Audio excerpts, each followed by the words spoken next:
Book 4, Part 1 of the Republic, by Plato. This recording is in the public domain. Read by Bob Neufeld. Here Adeimantus interposed a question. "How would you answer, Socrates," said he, "if a person were to say that you are making these people miserable, and that they are the cause of their own unhappiness?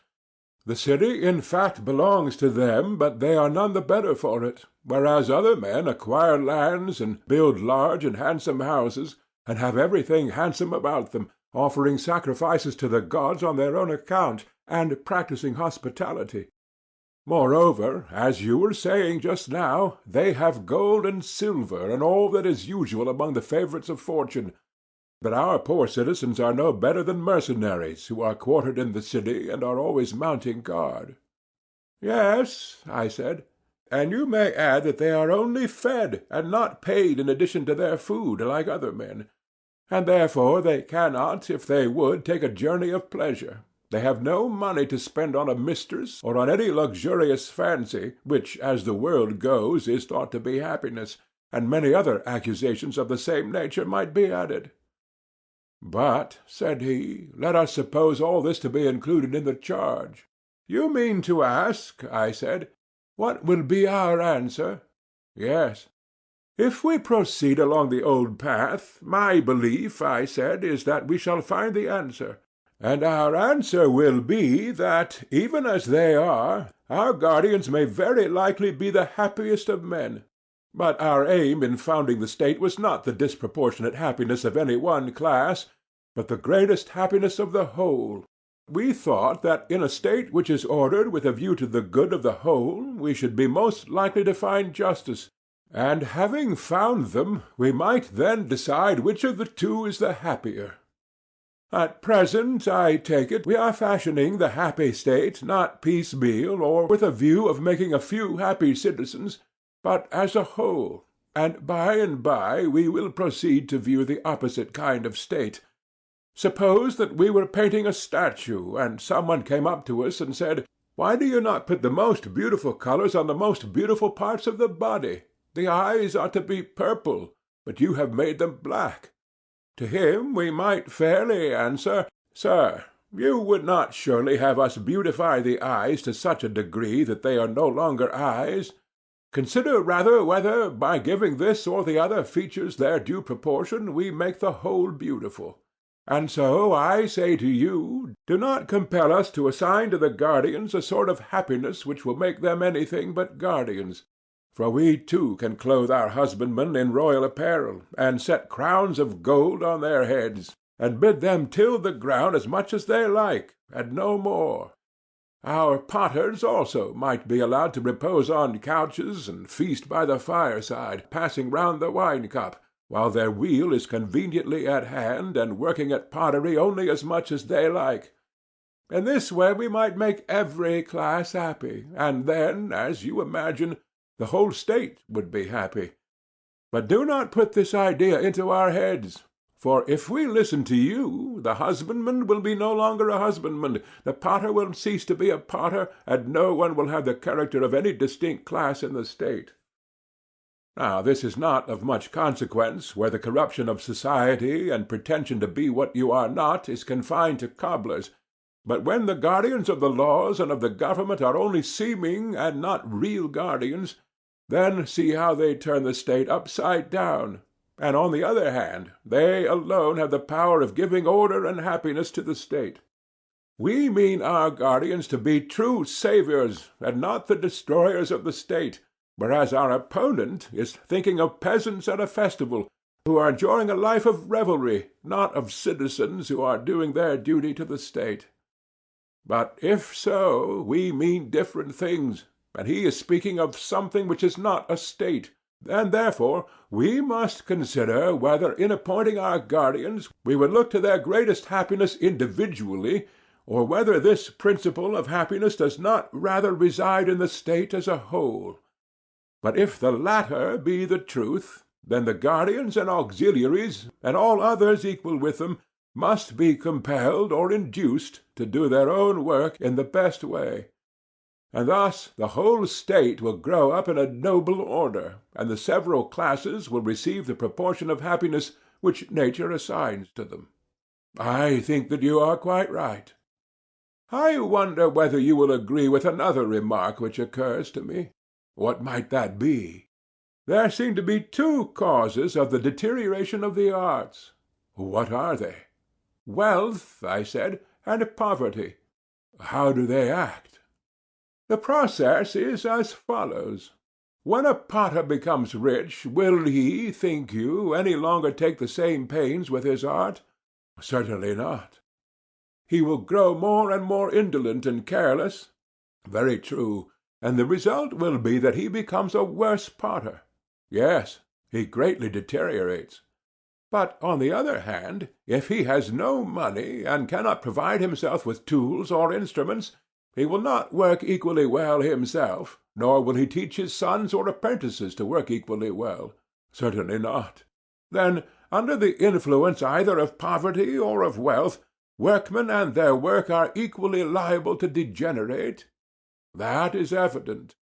Here then is a discovery of new evils, I said, against which the guardians will have to watch, or they will creep into the city unobserved. What evils? Wealth, I said, and poverty. The one is the parent of luxury and indolence, and the other of meanness and viciousness, and both of discontent. That is very true, he replied. But still I should like to know, Socrates, how our city will be able to go to war, especially against an enemy who is rich and powerful, if deprived of the sinews of war. There would certainly be a difficulty, I replied, in going to war with one such enemy, but there is no difficulty where there are two of them. How so? He asked. In the first place, I said, if we have to fight, our side will be trained warriors fighting against an army of rich men. That is true, he said. And do you not suppose, Adeimantus, that a single boxer who is perfect in his art would easily be a match for two stout and well-to-do gentlemen who were not boxers? Hardly, if they came upon him at once. What now, I said, if we were able to run away and then turn and strike at the one who first came up, and supposing he were to do this several times under the heat of a scorching sun, might he not, being an expert, overturn more than one stout personage? Certainly, he said. There would be nothing wonderful in that. And yet rich men probably have a greater superiority in the science and practice of boxing than they have in military qualities. Likely enough. Then we may assume that our athletes will be able to fight with 2 or 3 times their own number? I agree with you, for I think you're right. And supposing that, before engaging, our citizens send an embassy to one of the 2 cities telling them what is the truth.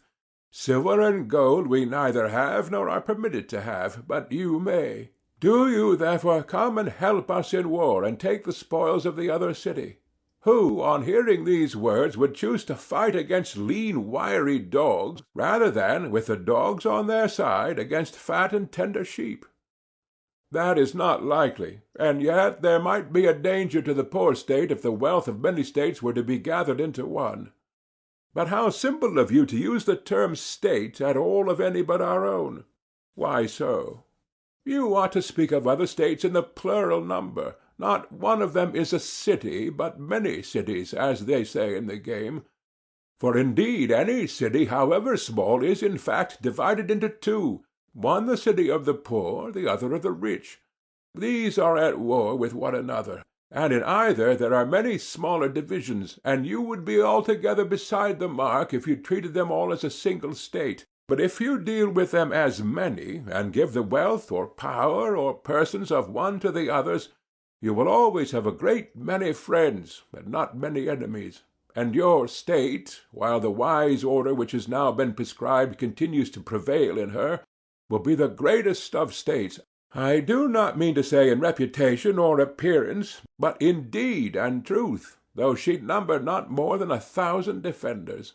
A single state which is her equal you will hardly find, either among Hellenes or barbarians, though many that appear to be as great and many times greater. That is most true, he said.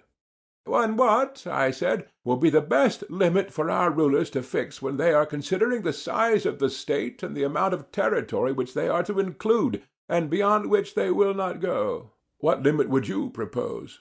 I would allow the state to increase so far as is consistent with unity. That, I think, is the proper limit. Very good, he said. Here, then, I said, is another order which will have to be conveyed to our guardians. Let our city be accounted neither large nor small, but one and self-sufficing. And surely, said he, this is not a very severe order which we impose upon them. And the other, said I, of which we were speaking before, is lighter still. I mean the duty of degrading the offspring of the guardians when inferior, and of elevating into the rank of guardians the offspring of the lower classes when naturally superior. The intention was that, in the case of the citizens generally, each individual should be put to the use for which nature intended him, one to one work, and then every man would do his own business, and be one and not many, and so the whole city would be one and not many. Yes, he said, that is not so difficult. The regulations which we are prescribing, my good Adeimantus, are not, as might be supposed, a number of great principles, but trifles all, if care be taken, as the saying is, of the one great thing. A thing, however, which I would rather call, not great, but sufficient for our purpose. What may that be? He asked. Education, I said, and nurture. If our citizens are well educated, and grow into sensible men, they will easily see their way through all these, as well as other matters which I omit. Such, for example, as marriage, the possession of women, and the procreation of children, which will all follow the general principle that friends have all things in common, as the proverb says. That will be the best way of settling them. Also, I said, the state, if once started well, moves with accumulating force like a wheel. For good nurture and education implant good constitutions, and these good constitutions taking root in a good education improve more and more, and this improvement affects the breed in man as in other animals. Very possibly, he said. Then, to sum up, this is the point to which, above all, the attention of our rulers should be directed, that music and gymnastic be preserved in their original form, and no innovation made. They must do their utmost to maintain them intact, and when any one says that mankind must regard the newest song which the singers have, they will be afraid that he may be praising, not new songs, but a new kind of song. And this ought not to be praised, or conceived to be the meaning of the poet. For any musical innovation is full of danger to the whole state, and ought to be prohibited. So Damon tells me, and I can quite believe him. He says that when modes of music change, the fundamental laws of the state always change with them. Yes, said Adeimantus, and you may add my suffrage to Damon's and your own. Then, I said, our guardians must lay the foundations of their fortress in music? Yes, he said. The lawlessness of which you speak too easily steals in. Yes, I replied, in the form of amusement, and at first sight it appears harmless. Why, yes, he said, and there is no harm. Were it not that little by little this spirit of license, finding a home, imperceptibly penetrates into manners and customs, whence, issuing with greater force, it invades contracts between man, and from contracts goes on to laws and constitutions, in utter recklessness, ending at last, Socrates, by an overthrow of all rights, private as well as public. Is that true? I said. That is my belief, he replied. Then, as I was saying, our youth should be trained from the first in a stricter system. For if amusements become lawless, and the youth themselves become lawless, they can never grow up into well-conducted and virtuous citizens. Very true, he said. And when they have made a good beginning in play, and by the help of music have gained the habit of good order, then this habit of order, in a manner how unlike the lawless play of the others, will accompany them in all their actions, and be a principle of growth to them, and if there be any fallen places in the state, will raise them up again. Very true, he said. Thus educated, they will invent for themselves any lesser rules which their predecessors have altogether neglected. What do you mean? I mean such things as these: when the young are to be silent before their elders, how they are to show respect to them by standing and making them sit, what honor is due to parents, what garments or shoes are to be worn, the mode of dressing the hair, deportment and manners in general. You would agree with me? Yes. But there is, I think, small wisdom in legislating about such matters. I doubt if it is ever done, nor are any precise written enactments about them likely to be lasting. Impossible. It would seem, Adeimantus, that the direction in which education starts a man will determine his future life. Does not like always attract like? To be sure. Until some one rare and grand result is reached which may be good, and may be the reverse of good. That is not to be denied. And for this reason, I said, I shall not attempt to legislate further about them. Naturally enough, he replied. Well, and about the business of the agora, and the original dealings between man and man, or again about agreements with artisans, about insult and injury, or the commencement of actions and the appointment of juries, what would you say? There may also arise questions about any impositions and exactions of market and harbour dues which may be required, and in general about the regulations of markets, police, harbours, and the like. Oh, heavens! Shall we condescend to legislate on any of these particulars? I think, he said, that there is no need to impose laws about them on good men. What regulations are necessary they will find out soon enough for themselves. Yes, I said, my friend, if God will only preserve to them the laws which we have given them. And without divine help, said Adeimantus, they will go on forever making and bending their laws and their lives in the hope of attaining perfection. You would compare them, I said, to those invalids who, having no self-restraint, will not leave off their habits of intemperance? Exactly. Yes, I said, and what a delightful life they lead!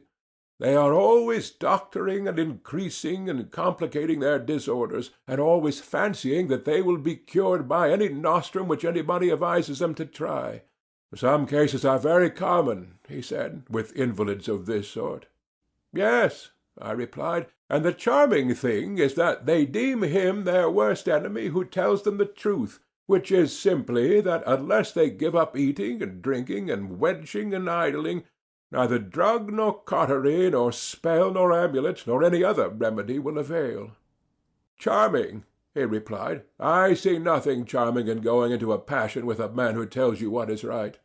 These gentlemen, I said, do not seem to be in your good graces. Assuredly not. Nor would you praise the behavior of states which act like the men whom I was just now describing, for are there not ill-ordered states in which the citizens are forbidden under pain of death to alter the constitution, and yet he who most sweetly courts those who live under this regime, and indulges them, and fawns upon them, and is skilful at anticipating and gratifying their humours, is held to be a great and good statesman? Do not these states resemble the persons whom I was describing? Yes, he said, the states are as bad as the men, and I am very far from praising them. But do you not admire, I said, the coolness and dexterity of these ready ministers of political corruption? Yes, he said, I do, but not for all of them. For there are some whom the applause of the multitude has deluded into the belief that they are really statesmen, and these are not much to be admired. What do you mean? I said. You should have more feeling for them. When a man cannot measure, and a great many others who cannot measure declare that he is 4 cubits high, can he help believing what they say? Nay, he said, certainly not in that case. Well, then, do not be angry with them, for are they not as good as a play, trying their hand at paltry reforms such as I was describing? They are always fancying that by legislation they will make an end of frauds in contracts and the other rascalities which I was mentioning, not knowing that they are in reality cutting off the heads of the Hydra. Yes, he said, that is just what they are doing. I conceive, I said, that the true legislator will not trouble himself with this class of enactments, whether concerning laws or the Constitution, either in an ill-ordered or in a well-ordered state. For in the former they are quite useless, and in the latter there will be no difficulty in devising them, and many of them will naturally flow out of our previous regulations. What, then, he said, is still remaining to us of the work of legislation? Nothing to us, I replied, but to Apollo, the god of Delphi, there remains the ordering of the greatest and noblest and chiefest things of all. Which are they? He said. The institution of temples and sacrifices, and the entire service of gods, demigods, and heroes. Also the ordering of the repositories of the dead, and the rites which have to be observed by him who would propitiate the inhabitants of the world below. These are matters of which we are ignorant ourselves, and as founders of a city we should be unwise in trusting them to any interpreter but our ancestral deity. He is the god who sits in the centre, on the navel of the earth, and he is the interpreter of religion to all mankind. You are right, and we will do as you propose. But where, amid all this, is justice? Son of Ariston, tell me where. Now that our city has been made habitable, light a candle and search, and get your brother and Polemarchus and the rest of our friends to help, and let us see where in it we can discover justice, and where injustice, and in what they differ from one another, and which of them the man who would be happy should have for his portion, whether seen or unseen by gods and men. Nonsense, said Glaucon. Did you not promise to search yourself, saying that for you not to help justice in her need would be an impiety? I do not deny that I said so, and as you remind me, I will be as good as my word. But you must join. We will, he replied. Well, then, I hope to make a discovery in this way. I mean to begin with the assumption that our state, if rightly ordered, is perfect. That is most certain, and being perfect, is therefore wise and valiant and temperate and just. That is likewise clear. And whichever of these qualities we find in the state, the one which is not found will be the residue. Very good. If there were 4 things, and we were searching for one of them, wherever it might be, the one sought for might be known to us from the first, and there would be no further trouble. Or we might know the other 3 first, and then the 4th would be clearly the one left. Very true, he said. And is not a similar method to be pursued about the virtues, which are also 4 in number? Clearly. First among the virtues found in the state, wisdom comes into view, and in this I detect a certain peculiarity. What is that? The state which we have been describing is said to be wise as being good in counsel. Very true. And good counsel is clearly a kind of knowledge, for not by ignorance but by knowledge do men counsel well. Clearly. And the kinds of knowledge in a state are many and diverse? Of course. There is the knowledge of the carpenter, but is that the sort of knowledge which gives a city the title of wise and good in counsel? Certainly not. That would only give a city the reputation of skill in carpentering. Then a city is not to be called wise because possessing a knowledge which counsels for the best about wooden implements? Certainly not. Nor by reason of a knowledge which advises about brazen pots, I said, nor as possessing any other similar knowledge. Not by reason of any of them, he said. Nor yet by reason of a knowledge which cultivates the earth. That would give the city the name of agricultural. Yes. Well, I said, and is there any knowledge in our recently founded state among any of the citizens which advises, not about any particular thing in the state, but about the whole, and considers how a state can best deal with itself and with other states? There certainly is. And what is this knowledge, and among whom is it found? I asked. It is the knowledge of the guardians, he replied, and is found among those whom we were just now describing as perfect guardians. And what is the name which the city derives from the possession of this sort of knowledge? The name of good in counsel and truly wise. And will there be in our city more of these true guardians or more smiths? The smiths, he replied, will be far more numerous.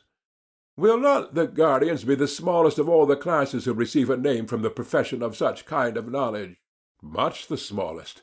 And so, by reason of the smallest part or class, and of the knowledge which resides in this presiding and ruling part of itself, the whole state, being thus constituted according to nature, will be wise, and this, which has the only knowledge worthy to be called wisdom, has been ordained by nature to be of all classes the least.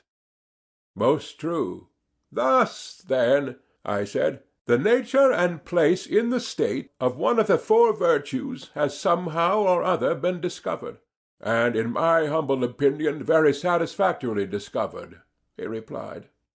Again, I said, there is no difficulty in seeing the nature of courage, and in what part that quality resides which gives the name of courageous to the state. How do you mean? Why, I said, every one who calls any state courageous or cowardly will be thinking of the part which fights and goes to war on the state's behalf. No one, he replied, would ever think of any other. The rest of the citizens may be courageous or may be cowardly, but their courage or cowardice will not, as I conceive, have the effect of making the city either the one or the other. Certainly not. The city will be courageous in virtue of a portion of herself which preserves under all circumstances that opinion about the nature of things to be feared and not to be feared, in which our legislator educated them, and this is what you term courage. I should like to hear what you are saying once more, for I do not think that I perfectly understand you. I mean that courage is a kind of salvation. Salvation of what? Of the opinion respecting things to be feared, what they are and of what nature, which the law implants through education. And I mean by the words under all circumstances to intimate that in pleasure or in pain, or under the influence of desire or fear, a man preserves and does not lose his opinion. Shall I give you an illustration? If you please. You know, I said, that dyers, when they want to dye wool for making the true sea purple, begin by selecting their white color first. This they prepare and dress with much care and pains, in order that the white ground may take the purple hue in full perfection. The dyeing then proceeds, and whatever is dyed in this manner becomes a fast color, and no washing, either with lyes or without them, can take away the bloom. But when the ground has not been duly prepared, you will have noticed how poor is the look, either of purple or of any other color. Yes, he said, I know that they have a washed-out and ridiculous appearance. Then now, I said, you will understand what our object was in selecting our soldiers, and educating them in music and gymnastic. We are contriving influences which would prepare them to take the dye of the laws in perfection, and the color of their opinion about dangers and of every other opinion was to be indelibly fixed by their nurture and training, not to be washed away by such potent lies as pleasure. Mightier agent far in washing the soul than any soda or lie, or by sorrow, fear, and desire, the mightiest of all other solvents. And this sort of universal saving power of true opinion in conformity with law about real and false dangers, I call and maintain to be courage, unless you disagree. But I agree, he replied, for I suppose that you mean to exclude more uninstructed courage, such as that of a wild beast or a slave. This, in your opinion, is not the courage which law ordains, and ought to have another name. Most certainly. Then I may infer courage to be such as you describe. Why, yes, said I, you may, and if you add the words of a citizen, you will not be far wrong. Hereafter, if you like, we will carry the examination further, but at present we are seeking not for courage, but justice, and for the purpose of our inquiry we have said enough. You are right, he replied.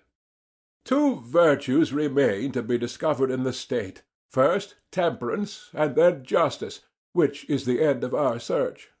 Very true. Now, can we find justice without troubling ourselves about temperance? I do not know how that could be accomplished, he said, nor do I desire that justice should be brought to light and temperance lost sight of, and therefore I wish that you would do me the favour of considering temperance first. Certainly, I replied, I should not be justified in refusing your request. Then consider, he said. Yes, I replied, I will. And as far as I can at present see, the virtue of temperance has more of the nature of harmony and symphony than the preceding. How so? He asked. Temperance, I replied, is the ordering or controlling of certain pleasures and desires. This is curiously enough implied in the saying of a man being his own master, and other traces of the same notion may be found in language. No doubt, he said.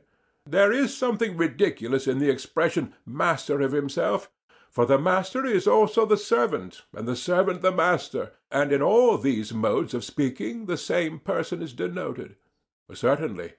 The meaning is, I believe, that in the human soul there is a better and also a worse principle, and when the better has the worse under control, then a man is said to be master of himself, and this is a term of praise. But when, owing to evil education or association, the better principle, which is also the smaller, is overwhelmed by the greater mass of the worse, in this case he is blamed, and is called the slave of self and unprincipled. Yes, there is reason in that.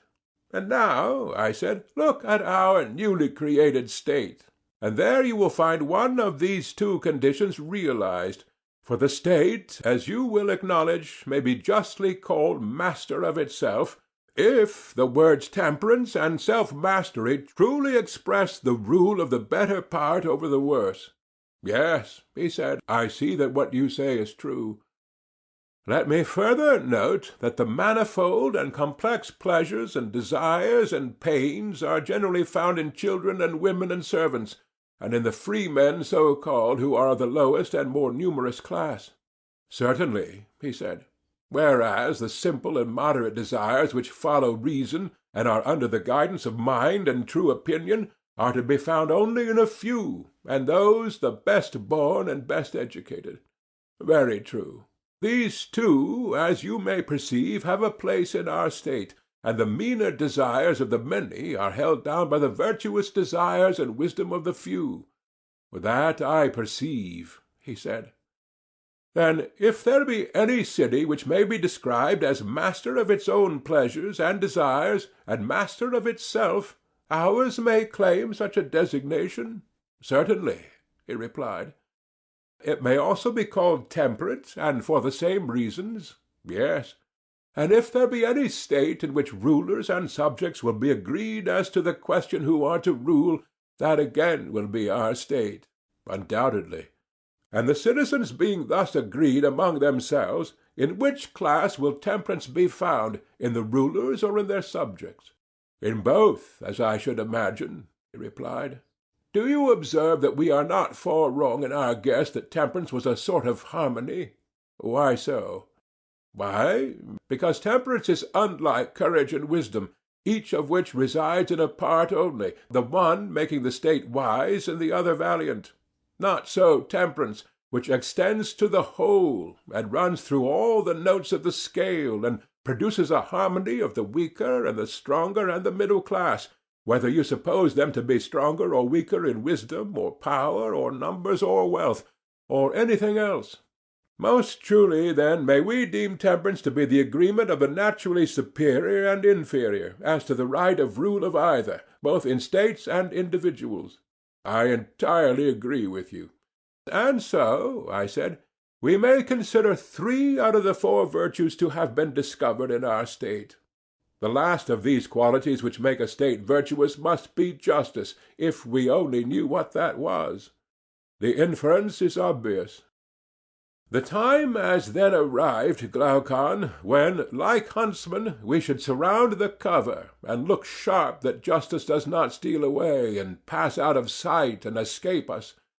For beyond a doubt she is somewhere in this country. Watch, therefore, and strive to catch a sight of her, and if you see her first, let me know. Would that I could, but you should regard me rather as a follower, who has just eyes enough to see what you show him. That is about as much as I am good for. Offer a prayer with me and follow. I will, but you must show me the way. Here is no path, I said, and the wood is dark and perplexing. Still we must push on. Let us push on. End of Book 4, Part 1.